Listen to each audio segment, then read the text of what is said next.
Hey, what's up, What's up, everyone? queers?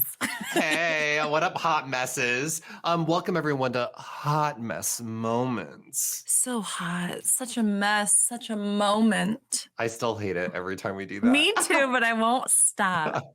We can't stop. Oh my We God. won't stop. The way that song had a grip on America, like a grip. It That was was in everything. it really wasn't everything. And you know what? I've never liked it. I loved it. That song, it turned me out as a little gay boy in high school. But let me introduce myself. Hello, my name is Dylan Sainer, also known as 8-Bit Dylan online. And typically on our previous seasons, we would say Lost is my favorite show, but I've never seen The Nanny. And I'm Beth Jackson, also known as Augusta Windeleven, and typically would have said, my favorite show is The Nanny, but I've never seen Lost before. And while we still will be talking about Lost and The Nanny, it's not going to take as much of the focus of our show. So if you're tuning in for the first time, welcome. We will occasionally be talking about where we're at in our journeys of continuing to watch Lost and The Nanny, providing like maybe half season breakdowns of where we're at. We're about halfway through season 3 of both Lost and The Nanny right now. So when we get to the end, you'll hear a lot more thoughts from us. Yeah. But instead, we're going to be a little different now, Dylan. Yeah. Speaking of which, how you been? Girl, I have been busy. I've had such one of the best weeks of my entire life. Oh, shit. It's been amazing.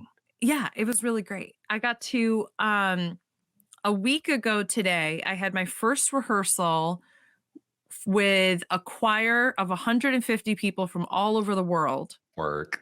We rehearsed for 3.5 hours that day. We rehearsed for 3.5 hours on Monday. And then on Tuesday, no big deal, we just performed at Carnegie Hall with Eric Whitacre, who is my favorite composer, and he conducted the concert. So we got to work with him for 3 days. It was a dream come true, Dylan.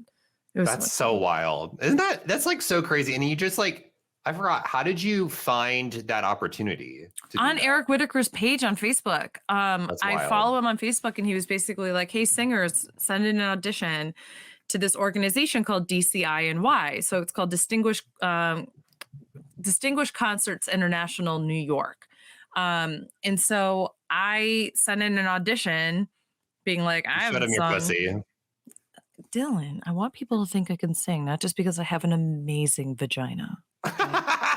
Could you imagine if you sent him a literal sex tape and he was like, you better work, bitch. I bet she can sing. You can't sing worth a damn. Damn, that pussy can. That pussy can.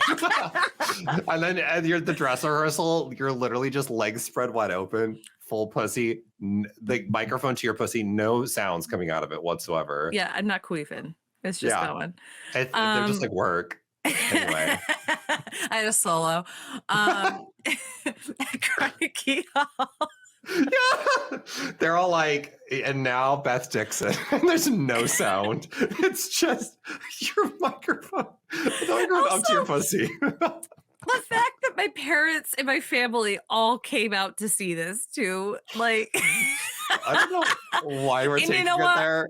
Our friend Tyler was also in attendance. You know what, Tyler, you got a show. That's all I'll say. Okay, but yes. I don't know. Have you ever looked up who Eric Whitacre is? No, but I saw a picture of him and he looks very attractive. Delicious. Yeah, he looked very attractive. I want you to know, I was never in my entire life, I've never been so concerned about how do I look when I'm singing, because I was smack dab in the middle of the chorus. I was the last alto, and then next to me started all the men, like the tenor and the basses. So I was directly in the middle, in the 4th row out of like 6 rows. So I was like in one of the middle rows. And so he was right in front of me, and he would often be looking like right in my area, sometimes locking eyes with me. And I swear to God, for those of you who are not on the video version, I apologize, but this is exactly what I swear like I was doing at times. I was going with my eyes, and I could not stop being like, this is amazing. You're so hot. Like Eric Whitacre is eye fucking me right now. I wish. Uh, no, but seriously, he's just really cool. He's really down to earth. He has really funny story. He told the story. I'm gonna repeat the story because I think it's hilarious, and then I want to hear Yeah. about like your week and like what you've been up to. Yeah. But he told this story that when he was at Juilliard for music, he was a voice major and he had to do weekly, like you either had to perform, like you perform like 2 or 3 times a semester for like these weekly recitals for this class, or you had to sit and watch the people that were doing it. And so everybody would go up and perform a piece of music and then get critiques from the like half of the music faculty who were there and from their other students, right? And so Yeah. he got up to this class, and his friend, who was also his accompanist, said, "What are you singing today?" And he goes, "I'm not on the list today." And he goes, "Yeah, you are."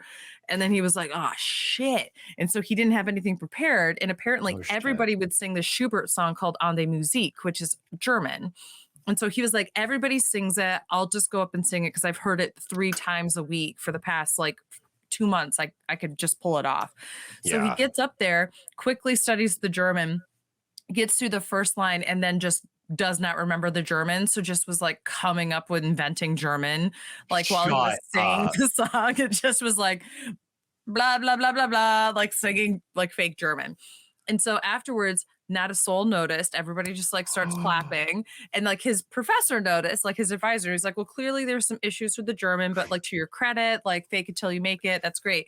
But this visiting professor who was from Romania spoke fluent German, stood up in the back of this whole like recital hall and goes, "Are you aware that you were singing about killing somebody?" And I was Oh like, my dead. God. I wish I could like just come up with random German words and there's, well, accidentally talking about murder, whatever. I love that. And honestly, now I want to know more about this person because like Jesus Right? Christ, Could you that is imagine? that is quite the origin story. It's also like kind of a villain origin story that I'm I here for. love. The I'm kind of conductor into that it. kills. I'm here Yeah. for it. Kills. Um, okay, but like I have to know post concert, did y'all Mhm. go out and do anything? Like, Yes, there was so there was a reception afterwards for all of the performers, and if you had VIPs that you had paid for, which I did not because that was like $500 a oh person. my So they God. put together this huge like all you can eat buffet. It had really good food and then a whole bunch of dessert, Oh, open bar. Um, so it was a lot of fun. But the day we performed in New York City, it was 95 degrees plus humidity outside. Carnegie Hall, while it does have air conditioning, is an old building. And so it when you're up on stage with 150 people was hot. oh my And God. then we go to this place. And so it's, I don't know, at this point it's 9:30 at night. So it's cooler than it had been, but it was still hot because the sun just went down. So Yeah. it just felt like so humid. So I immediately was like, no one else did because like we were told not to, but I was like, I'm breaking the rules here. We were told just go in your concert dress. So men were wearing full suits, women were wearing floor length gowns, and I said, "Not today, Satan." And I went to the bathroom and I changed back into my sundress out of like my floor length like concert dress. Yeah. And so I have a photo because Eric Whitaker came around to every single table because he told us at rehearsal, he's like, I know people have been asking if they can get like a photo or an autograph. Like, I mean, he's a very, like, I honestly think he is He has an a OnlyFans. musical And genius. No, no, like, I mean, yeah. he's like, yeah, he has no, like, if he Yeah. did, I would subscribe. Um, and I currently have no subscriptions. I'm like not somebody who does that, So but Eric, that means a lot. not there. Yeah. But I would pay for OnlyFans if he was just like, I'm just gonna sit down and write music. I would love to watch that. That would be great. Ooh, Like that's kind of fierce. I've never been more ace in my entire life than in this conversation. Um, so he came around to all the tables and took a picture with everybody at the table, but like not individually, because like he had two choirs of 150, 300 performers. Like that's too much to ask of somebody. But Yeah. so the Act 2 choir, which was the one that I wasn't in, was in one banquet hall. We were in another one, and he came through, and so it was super nice. He sang happy birthday to, he got everyone in the room to sing happy birthday to one of the people sitting at my table. And Oh then my one of the God. girls that I was sitting with had auditioned for this really beautiful soprano one solo at one of our rehearsals. That takes some serious courage. He did he had 11 women who wanted to sing this incredibly hard solo where you have to just sing this incredibly high note while the entire choir goes like silent underneath you and then comes back in. So you have to like withhold the energy of Oh like my God. 150 people by yourself, singing a note in tune and a really high part of your register. So we had 11 people come up, sing a cappella in front of everybody, and goes, now everybody, I'm going to take notes, but we're going to be respectful. We're going to pay attention to every single person. We're not going to clap or anything until everybody is done. And just remember that what they're doing now, I think, is actually like way Oh scarier my than God. performing at Carnegie Hall because they're coming up. They don't know 150 people. Yeah. And he's so humble, but what he was saying in between the lines without actually saying it was, you're also performing for me, the person who Yeah. wrote the song. That is like one of the most performed choir songs of the modern century. So they got up and everyone was gorgeous. And he ends up getting to this one girl, and she had just lost her voice a week and a half ago. And so Oh she my couldn't God. hold the note as well as some of the other women could. And then afterwards, he asked her to do it again. He said, I'd like to see if you could hold the whole note out. And she wasn't able to do it again. He goes, I really believe in you. I really think you could do this. And had her do it one more time. And she said, I'm suffering from laryngitis and I'm so sorry. And he went, no, that's all fine. You're good. He's So like, no, bitch. I said do it. And then smacked her. so she sat at my table. And then when he came and took a picture, he sat next to her. And then he literally, I heard him say it. He looked at her and he went, you have an incredibly beautiful voice. And she Oh, was like, she's my, like maybe not my age. I yeah. think she's a little younger. And she was like, wow, thank you. Thank you so much. You know, it's a dream of mine to sing for you when I actually have like my full voice. And he goes, no, I can hear you have an incredible voice. Please don't give up. Please don't stop singing. And I really hope that you can sing for me with your full voice someday. She was like, it'd be a dream. And then he got up and walked away. And she literally went, oh my God. Like, I mean, we're talking like these are people who are professional musicians who are trying Yeah. to make it. And like, imagine hearing that. Like, that's Yeah. incredible. No, that is actually hilarious. And the reason I'm laughing is because could you imagine if you went up to her and be like, you're a worthless piece of shit. And then you can't hold a fucking note. And then he just walks away and she's just like pussy wet. Could you Like, imagine if you had gone up there and said, remember when I made you sing in front of the whole group 3 times yesterday? and you flopped. Shit. I went home and I told my wife how awful you were. And then I told my 18-month-old baby, this girl was a piece of shit. I'm gonna take it to a really dark place. Okay, Oh, please do. Please do. He's like, I fucked my wife and I role plays that she was you. So that way she I really hate could. fucked her. So I hate fucked her because she really wanted to feel like a worthless piece. Because she wanted to feel like a worthless piece of shit. No. Here's the thing. His wife is like this absolutely stunningly gorgeous Belgian soprano one singer, opera singer kind of woman. You know, he was like, I fucked her as if she couldn't sing just like you. I just. No, wait, that is like such a good read though. Going on to say, hey, I just want to let you know, I hate fuck my wife. And you know why? Because she was role playing as you because she wanted to feel like a worthless piece of trash, bitch. It's like, oh my The way I would be honored. I'm not even joking. I told my table Oh this. my God. I told my table this, and I wish he hadn't been Oh my escorted to God. the next table because I planned on saying this too. I almost went up to audition for the solo. Yeah. I'm an alto 2. This is a soprano 1 solo. I Oh my can't God. hit those notes. I was gonna go up and like I was gonna go oh, and sing like that in that range without any context and just go up and go, hi, my name's Beth. And you're like, okay, Beth, and go ahead. They give me the notes and I just do it 2 octaves below without any context. And then just see what he would say. But I literally almost did it.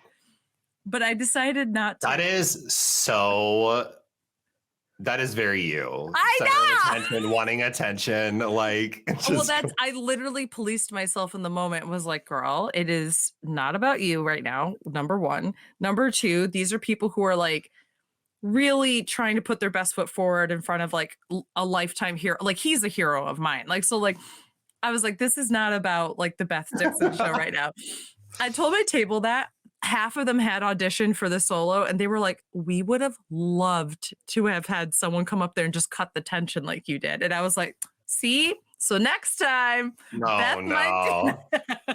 Oh no, you've enabled a monster. Okay, so Uh, Dylan, what was your week like? What's going on with you? What are you yeah. liking? What's going on? Nothing too crazy for my week, honestly. It really hasn't been too wild. I've just been like catching up on shows, relaxing. What are you watching? Wait, I I've obviously been watching more Legendary. I I haven't haven't started it started yet. I haven't started The Boys, but that dropped this week. Ooh. And then Nigel and I, well, Nigel finished Selling Sunset. I was by proxy informed of everything that happened in the show. But that's pretty much been my week. The one thing is, Good. I have a pretty big trip coming up soon. I'm going to be flying out to Amsterdam for TwitchCon.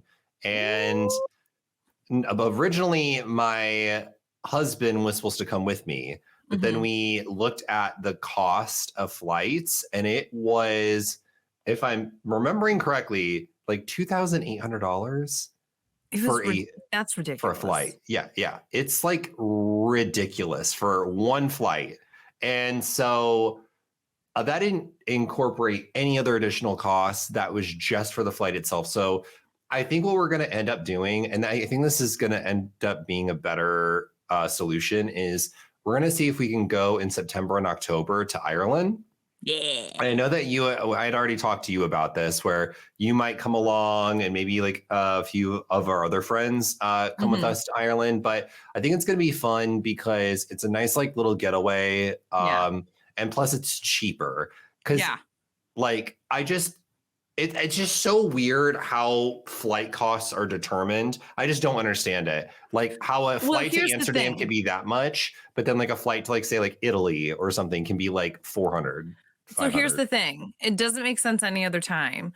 Right now we are in a fuel crisis with like and it's summer vacation time. So the prices always get inflated in the summer. It's even worse. Like I have been watching, because you and I have been thinking about, not just you and me, but like you and me and a friend and Nigel have been thinking about going to Seattle for a few, not even like a week, but like a long weekend essentially.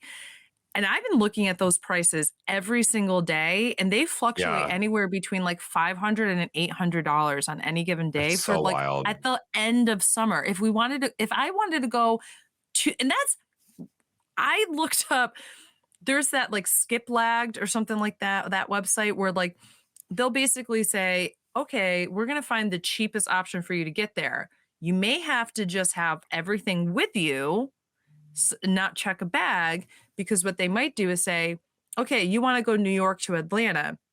It's actually cheaper, instead of doing a direct flight from New York to Atlanta, to say, I want to go to Fort Lauderdale that has a stop in Atlanta. Sometimes it's cheaper like that. And so you just don't go on the second flight. So guess my God. Dylan, I tried doing that for Seattle.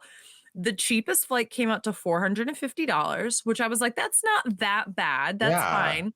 Guess how long the flight and how many stops there were. Okay. I'm going to guess 3 stops, and you would be in the air for 13 hours. They had 11 stops, and it was a week worth of traveling. It was like 6 days. It wasn't a full week, but I was like, like sometimes the layovers are like to save like $400. To save like $100. Like I could do $100 more and go on Alaskan Airlines and just go direct flight. I was like, you're gonna end up paying more just to eat at the restaurant or at the airport. The best part about that was too, they were like, yeah, there was like a few layovers where it was like a day layover. And I was like, and then they'd be like, you're going to go from Atlanta to Charlotte, and then Charlotte to Tampa, and then Tampa to Austin, and then Austin to Arizona, another place in Arizona, and then up to Las Vegas, and then to Portland, and then to see like it was That's a full absolutely trip. ridiculous. It was Like, I was like, at this point, you might as well just cut out make all the layovers a day, and then I get to spend a day in every city. I actually think that'd be kind of cool.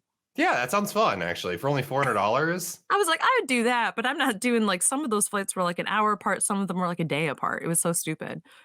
That's actually wild. I can't even understand that. And that's out of New York. It's not like I have like a regional airport that I have to like go to New York for. Like I'm in a hub of where like 3 major airports. Like none of them. Could you imagine being the flight attendant or the flight person and they look up your ticket and they're all like, What the fuck? They're like, sir, ma'am, is this accurate? And you're like, yeah, I'm just trying to get miles. And they're like, you're going to be in an airport for a week. You're going to turn into Tom Hanks from The Terminal. Oh my God. Did you watch that movie?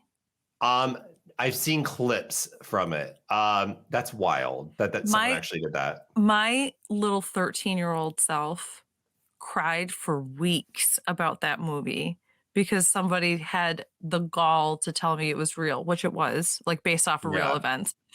And I just like, he lands, he sees his home country is no longer a country and is under siege essentially. And then he can't leave customs. So he just lives in this airport for a while. And they like literally kind of like forget about him.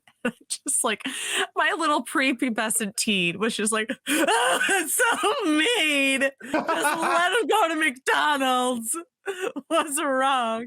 Oh my God. I didn't realize that was like the full concept of the film. Like his country, that's while he's flying, like it's like there's like a civil war and like the government is overthrown and his like passport is no longer valid by the time he like lands essentially. I feel like no one can help him. And like he's such a unique case that they don't know what to do with him. And then he's there for like, I don't know, like a month. Like it's ridiculous. Like just living in the airport and they like keep checking in on him in the beginning, but then they like check on him less frequently and such. And then eventually like it gets resolved. But I just sat back and I was like, that is ridiculous. Like at that point, wouldn't you as like an American just be like, we'll take you in as a refugee? Like, you know what I mean? Like, could you imagine that happening and then someone making a fucking film out of it? You're like, this is the worst day of my fucking life. Dylan, let's make a film out of it. Do you even know me?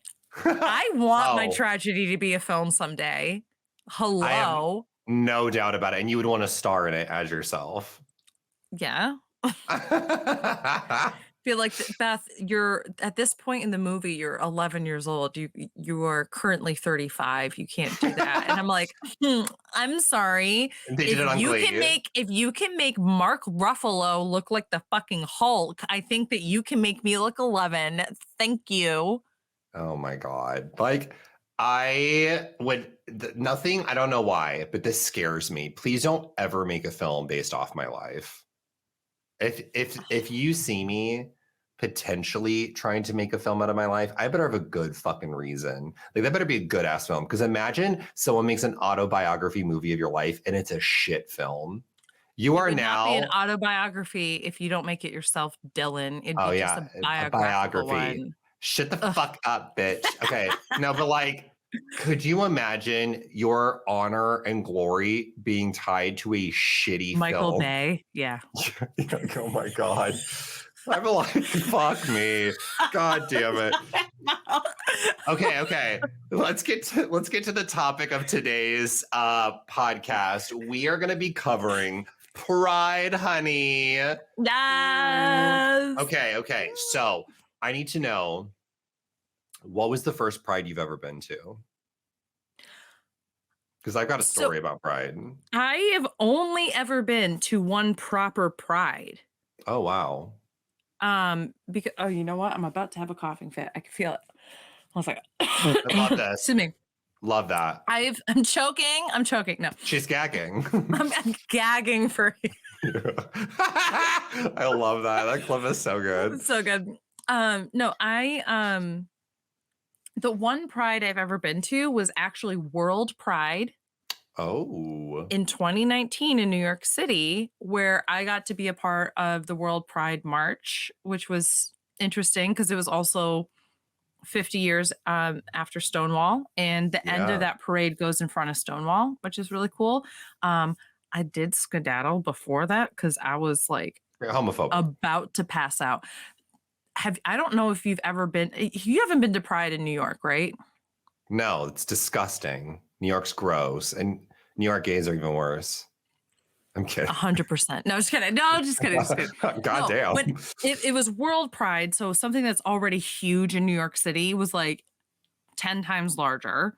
Yeah. And again, 50 years celebrating, Stonewall riots. And I was in the parade because my university worked with other New York State universities and private colleges and universities and such. And we all kind of collectively had alumni, faculty, staff, and students who were queer, Okay. or allies who wanted to join with us and just be, and like all of us had like rainbow banners of our school's banner, like it was like a Oh, different logo, cool. so it was like cool. So we marched behind, and we had like these amazing people. We had to stay on this one block of 36th Street for about 4.5 hours, just standing there waiting for our time to go. And then it took another hour and a half of us just like slowly walking to get like in the groove of the parade. And then it was still like stop, keep walking, stop. I shouldn't say parade, sorry, it's a march. It's a march. Yeah. So we keep going. And then it was also like 95 degrees out in New York City, heat, humidity, no shade, all the asphalt and concrete and everything. I was Ugh. so tired. I was so hurt. Like there were Oh my multiple times I God. just sat on the New York City street or sidewalk because like there's nothing else to do, and there's nothing grosser than feeling like you are the sweatiest you've ever been, and you're wet and sticky, and you have New York City on you, like literally on you. But I will say there's nothing better than walking out and seeing a whole bunch of amazing like people just going crazy because there's like pride was just there. Like you had people Yeah. hanging from like the little scaffolding things, and like you saw, Aw. like I saw so many like amazing like drag queens who were like doing tricks off the scaffolding like onto the street or whatever. Like it was just amazing. Like God people damn. were there, not a police member to be found. Like at that, well, I'm sure there were some. We went by one counter protest of like 10 people, and they were just like people were just reading them to filth. Like it was so funny. But that was incredible. So you said that you have a story about Pride and that you've been to I Pride. Like do. I need to hear. Give me the deets. Okay. Spill the tea. So I've been to a few prides, especially back in Omaha, but the story is specifically about WeHo Pride or LA Pride. Mm. Hmm. And um, I remember going out there, I want to say like 6 years ago. It's been a while, maybe even 7 years ago. It's like truly that long ago. And we ended up going out there, and I was out there for something else. I want to say it was for like VidCon or something that just Oh. happened to be the same weekend as Pride. So I was like, oh, fuck yeah, let's go to Pride. So we get there, and um, one of my really, really old friends from back in the day that we used to play online reality games with was showing me around, him and his boyfriend. And him and his boyfriend are pretty well known in WeHo. They don't live in WeHo anymore, but they knew everyone in WeHo. And so they had a goal that night, and that was to introduce me to like hot gay men because I was Hey. very single back then. And I was like, okay, sure, whatever. Yeah, you're gonna introduce me to some like hot gay men, whatever. So we get to the first bar, and it's wild. There's so much queerness on the streets. There's already a lot of queerness in WeHo, but Right. like times Perpetually. times 100. Like there was just so it was crowded. It was crazy. The bars were insane. So we go to this bar, and it's like a tequila bar, and there's this like gay that you could like if you could like have a concentrated drop of Mhm. WeHo gayness. That is what this guy was. Ooh, okay. Like perfect skin, clearly has had plastic surgery, Lots of very filler. lots of filler, perfect body, but also like hairy chest. He was also kind of butch, but like also had very feminine like facial features. Okay. Um, and was having the time of his life at this bar and took an immediate interest in me, Mm. like immediate. And so his friend knew exactly what was going on. He's like, oh, okay, this guy's clearly into you, Dylan. And was like very not so subtly pushing us to talk and get to know each other. So I started having a conversation with this guy. He buys me a drink. We're like chatting. I immediately know it's not going to work. I'm like, this guy is like way too much of a party gay. This is not my vibe, but I'm still there to have fun. So I'm like, okay, cool. We're going to have fun. So he's like trying to get me to go to this other bar with them. I end up running into someone else that I know in LA at that bar. Mhm. And so uh I'm like clinging to this person that I know, and I'm like, okay, please get me out of this situation. I don't want to be around this guy. I just want to go experience Pride. Yeah. So I end up going with this guy and leaving my friend that I played online reality games with. I was like, I'll meet up with you all later in this Pride festival. And so I left the bar, and then we ended up going around, going to a few different bars. We get pretty tipsy. We end up going to get food at this like burger place that's in LA, in WeHo. And so it's getting nighttime now. All the festivities have pretty much closed out. The bars are still open, but everyone's concentrated at the nightclubs. They're not at the Yeah, bars yeah. anymore. And I'm going back to my hotel with this guy, like my friend. And there was like no romantic interest in my friend, but I was like, thank you so much for like rescuing me. This was so much fun. Like, this is a blast. We walk by and I see the WeHo gay on the side of the street, almost butt ass naked, crying in an alleyway. And I'm like, oh my God, are you all right?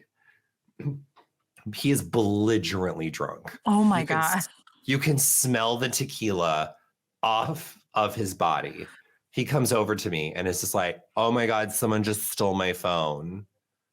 And I was like, there is so much happening here. I was like, what? He's like, someone just literally came by and they stole my phone. And I was like, do you want me to call the cops? Fuck no, don't call the cops. And so I direct him to the burger shop that we just left. And I was like, go over there.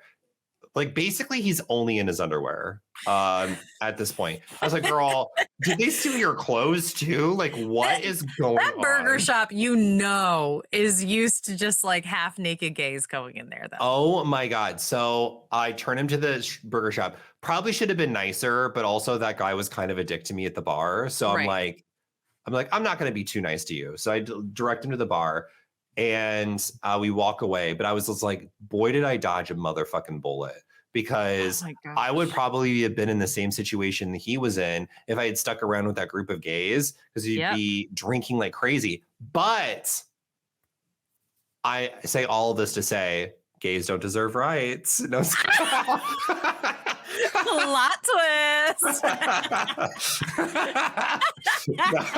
Yeah. That's No, so stupid.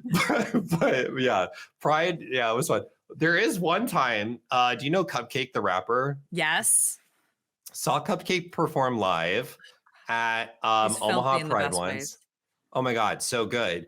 But Cupcake is truly iconic because she performed at this Pride and they ruined her entire set list.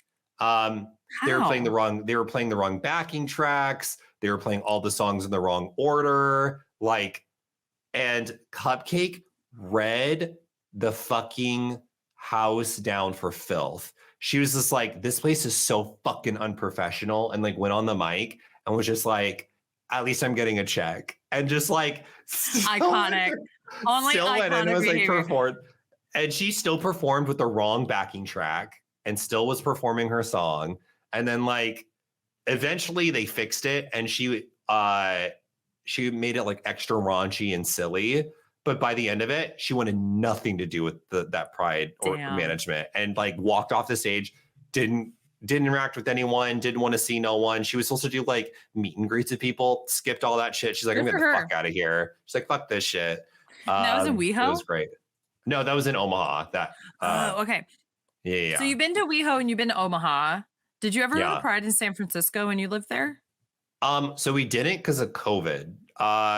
Because Oh. the first year that I lived there, I lived super far away, and I didn't want. And I made a deal with Nigel. I wouldn't go to Pride unless he was there. Mhm. And so Nigel didn't live with me the first year. Eventually, he moves in with me. Literally moves in with me, and within like 7 2 months, months. yeah, yeah, Or not 7, like yeah. 4. Yeah, it's like 3 or 4 months, COVID hits. And so we go from like wanting to go and explore the city and do a bunch of cool things to now, oh, you're now locked into your 1 bedroom apartment with one window that faces a concrete wall. So yeah, we had like I'm zero. sorry, you looked over, like, the little dog area where everybody's dogs would shit and piss. And little bitch, and it smelled like urine all day, every All day, especially in day. the hot San Francisco weather. Nothing will wake you up more than the smell of hot dog urine. That's There's just called living in New York City. yes.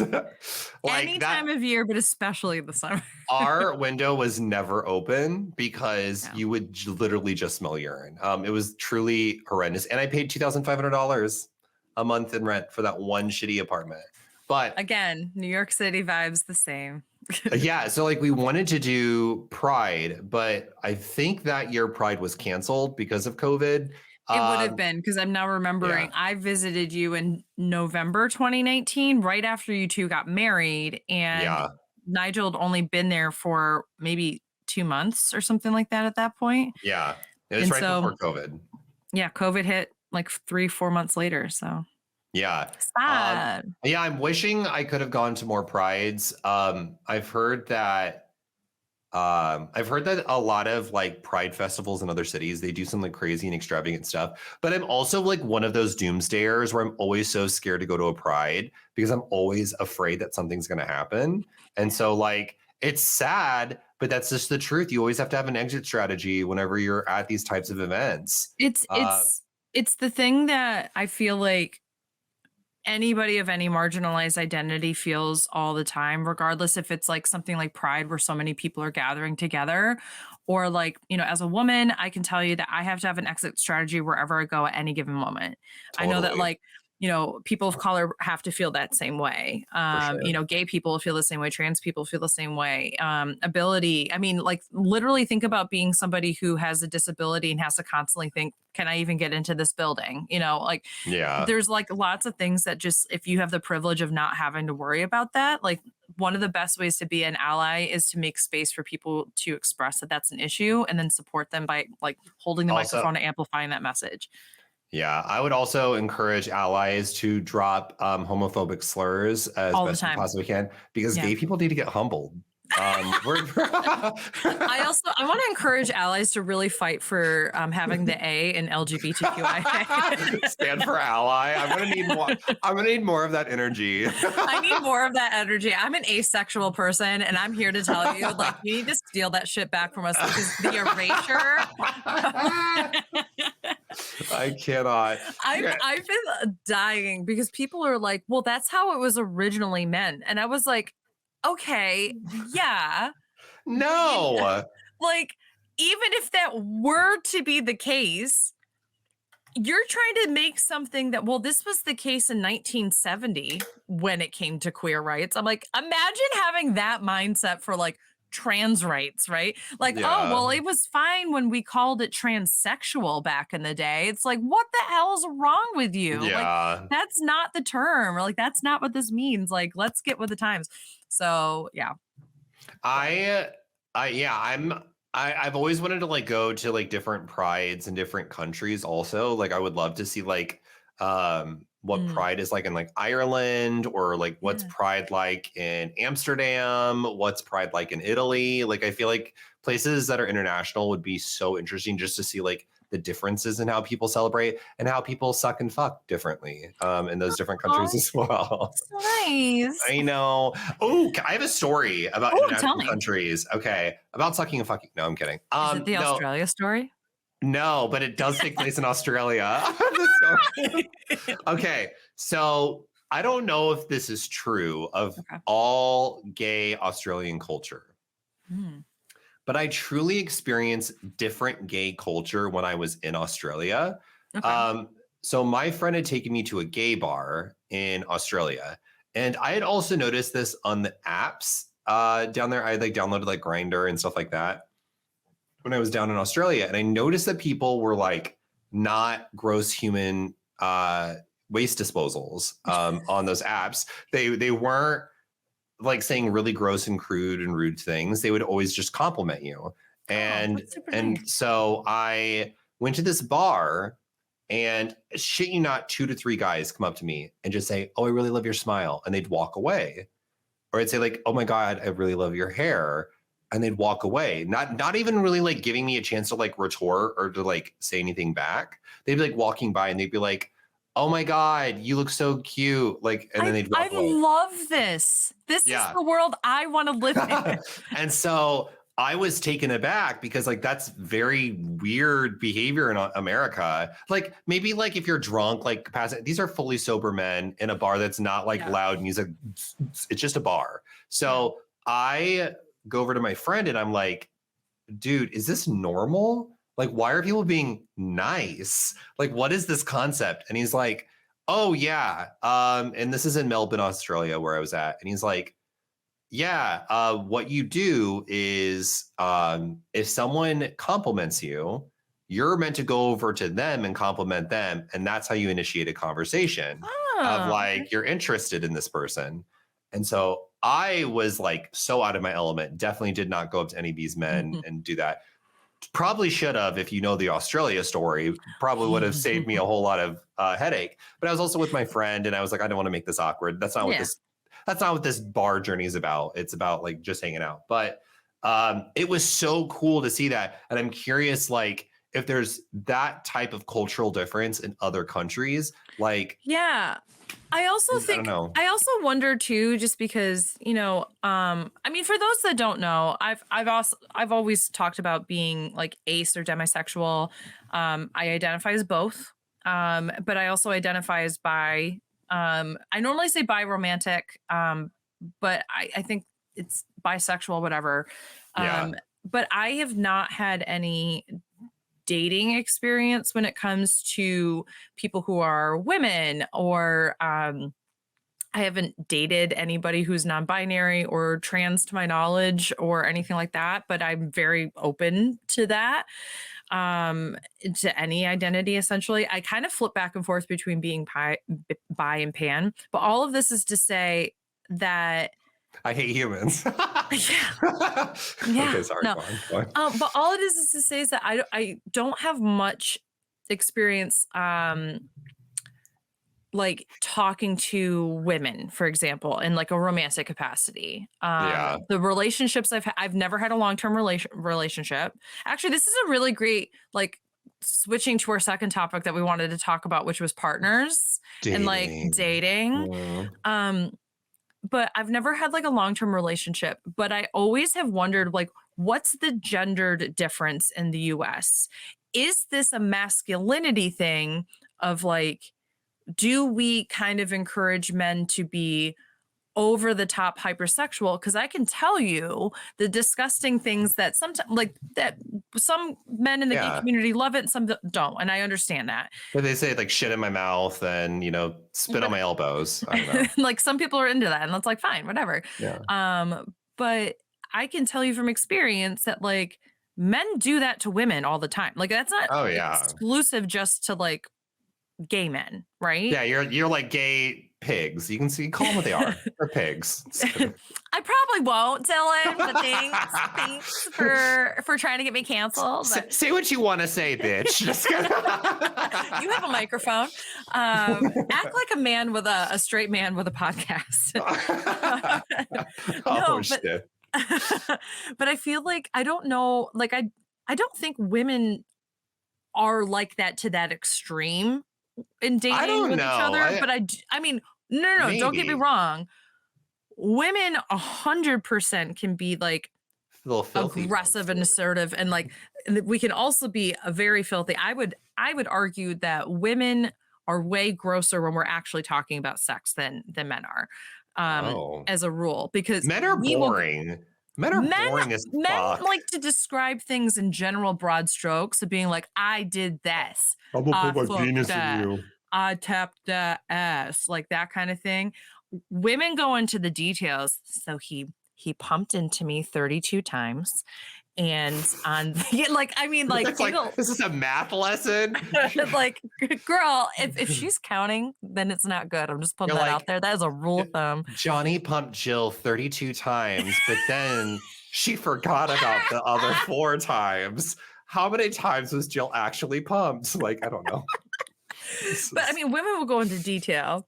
Yeah. But regardless, the whole point being is like, I would love to know like what the cultural difference is like gendered wise in the US as well before like going to other countries and trying to compare, because I probably wouldn't at that point be able to compare Yeah. like what's it like trying to date a woman in, Europe, and a country in Europe versus in, the United States. Yeah. But I always think that's interesting. My ideal world would be that culture in Australia, because I think one of the reasons I of course, like many people, want to feel like Like the I'm attention. attractive to people, like Yeah. that people think like I'm cute or beautiful or whatever.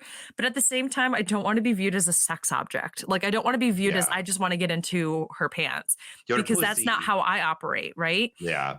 So that's why I have a hard time putting myself out there, because I always am thinking, regardless, like especially when it comes to men, I'm always thinking they don't want to get to know me. They only want to get to know parts of me, like my physical parts. Even Yeah. if that's not the case, like I self-sabotage with that. But Yeah. No, that makes complete sense. And what I would say to that is buck up or shut up, bitch. this pride, you better buck up or shut up. No, that makes complete sense though. Like it's tough. Yeah. I have one more story. Please, Uh, please. it's not even that much of a story, but like if you want true attention, Hmm. highly recommend going to another country where your accent becomes sexy. Like I makes don't no know if that sense. exists. It does, because I went to Ireland with my husband, my soon to be husband at the time, when I was living in Ireland for like 3 months, Hmm. and we went to a gay bar, bitch. And I saw Raja perform, which was wild. Raja was in Ireland I performing. could look at Raja And in and out of drag any day and just be happy. yeah. And Raja loves to eye fuck the audience. It is so hot. Like every time Raja's looking at you in the audience, she is eye fucking you. And so saw Raja perform, and it felt weird because like I don't really ever consider my accent an accent, because we're Right. very like Americanized, because there's a lot of like we consider a lot of not really American accents in America, Right. besides like a Southern accent, Bostonian accent, if you're from Louisiana, Midwest, stuff like that. Anyway, I speak to this gay Irishman. We're out like where people are smoking. Nigel and I don't smoke, but it was very hot in the Mhm. club. We needed some air, and it was freezing outside. And so Nigel and I are just like chatting, and this guy comes up and can't stand a fucking word he's saying. His Irish accent is so thick. Like, can't understand a Was word. Nigel translating for you? Nigel wanted nothing to do with this guy, Oh, because good. this guy clearly wanted to fuck me. And Oh, clearly, like, super drunk, here's my accent, immediately is turned on. And it's just like, oh, you're not from around here, or something. Like, I don't know, something. Could barely understand what he's saying.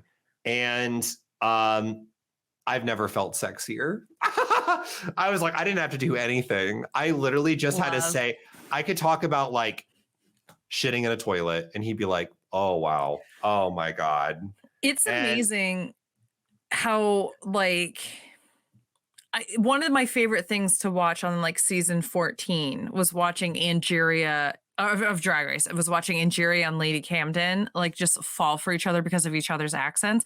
I never realized that English people like love a Southern accent.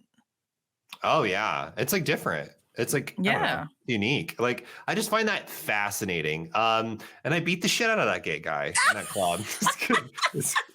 It And was a hate crime. we're all about hate crimes lately. What is it? We're sitting here like before we were going live, we were like, what if we were to talk about pride and like celebrating pride? And everything has turned into like just take away rights from gay people. Beat them I up. love it. I just love saying like, and people know this about me. Oh yeah. I just love saying shit just to get a reaction out of people. It's truly the lowest form of comedy, and it is truly not funny. But I really, find really, it joy. oh no, I enjoy it. And one of these days I will catch myself so that I don't react. And instead I'd go, explain that why that's funny. And guess what? I'll get even more depraved. I know. Oh, Okay. man. Okay. I think to wrap up, Yes. just to let people know, we have not watched any new episodes of Yes. Lost in the Nanny. We've been very, very busy. And again, like we said before, there's probably not going to be updates about Lost in the Nanny for a while because Yeah, like it's not whenever every we can week. watch. It's not every week. It's every so often. But when we do give you an update in Lost in the Nanny, it'll be juicy one. We'll talk about the episodes that we Yeah. watched, our thoughts on the series. And we might also talk about some other series. Like one time we Yeah. talked about what if we actually just like rewatched the first episode of Jersey Shore and like Yes. chatted about it because Yeah. like Jersey Shore, girl, it's so good. But I also think that, I mean, there's room here for so many things, right? Like if there's a trend that we're seeing on, like, for example, talking about pride today, like my favorite trend that I've also participated in is like this starting off with like something that's like true about like your identity as a queer person and then turning it into like the capitalistic like which means this pride I'm teaming up with so and so. Like if we see like some of like those tweets, for example, we want to read out our favorites or like try to come up with stuff on the spot, like we could do something like that. Or if there's a TV show that is new and we watch like the first episode together and like talk about that, or if there's just a clip, or if there's something going on in the gaming Yeah. industry or something like that. So like every week we want to try to have something to chat about. Yeah, and we didn't get to it today. We want to talk about Pokemon, but we can talk about that maybe next week. And Yeah. like talk about our experiences with Pokemon because I've got love it. stories for that as well. Me too. For those that don't know, I am having my Pokemon Renaissance again, where I was all like obsessed with Pokemon growing up. Like my brother and I had like those little Pokeballs, like that would open up. Bitch. I used to throw them at my cats all the time, trying to catch What them. the fuck? Oh, I don't think you're thinking of the same one I'm thinking of because mine they were like made out of very hard plastic and they were like the size of your palm. Did they open? Yeah. Ours were made out of plastic too, but I don't think that they were super hard. Like I wasn't like chucking them, but it was like one of those like you could knock someone out with like the ones that think like you just chucked them at cats. I never actually hit the cat with them. I chucked them in the direction of the cat. Well, thank God you suck at fucking throwing. Jesus. Intentional. I actually intentionally did not hit them because I actually have a very good arm. Oh, but, yeah. Sure. Yeah. Okay. No, so we'll talk about Pokemon next week because obviously the other thing we can discuss is the Generation 9 trailer that dropped this past week. But we'll talk about it next week. But if you all ever have suggestions of things that you would like us to talk to about, or if there's a show that you want us to check out an episode of or something like that, feel free to like put those in the comments below. And this is for YouTube. This is for YouTube.